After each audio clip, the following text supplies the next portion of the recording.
Hi friends, welcome to cine family two. పడమటి Sandhyaragam serial heroine Prithviraj and ప్రీతి శర్మ. వీరిద్దరూ ఈ సీరియల్లో శ్రీను ఆద్య క్యారెక్టర్లో చాలా అద్భుతంగా నటిస్తూ తమదైన స్టైల్లో ప్రేక్షకులను బాగా ఆకట్టుకుంటున్నారు.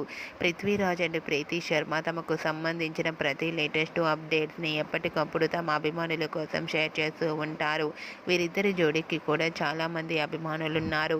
అయితే రీసెంట్గా పడమటి సంధ్యారాగం సీరియల్ హీరోయిన్ శ్రీను ఆద్య షూటింగ్ లొకేషన్ లేటెస్ట్ ఫొటోస్ను షేర్ చేశారు. ఆ ఫొటోస్లో శ్రీను ఆద్య షూటింగ్ యాప్లో చాలా సరదాగా హ్యాపీగా ఎంజాయ్ చేస్తూ కనిపించారు. ఆ ఫొటోస్ చూసిన వారంతా క్యూట్ అండ్ నైస్ పిక్స్ అంటూ కామెంట్స్ పెడుతున్నారు. మీకు కూడా శ్రీను ఆద్య షూటింగ్ లొకేషన్ లేటెస్ట్ ఫొటోస్ మీకు నచ్చినట్లయితే మీ అభిప్రాయాన్ని మీ కామెంట్ రూపంలో తెలియజేస్తూ లైక్ చేయండి, షేర్ చేయండి. మరిన్ని ఇంట్రెస్టింగ్ అండ్ లేటెస్ట్ అప్డేట్స్ కోసం మా సినీ ఫ్యామిలీ 2 ఛానల్ని సబ్స్క్రైబ్ చేసుకోండి.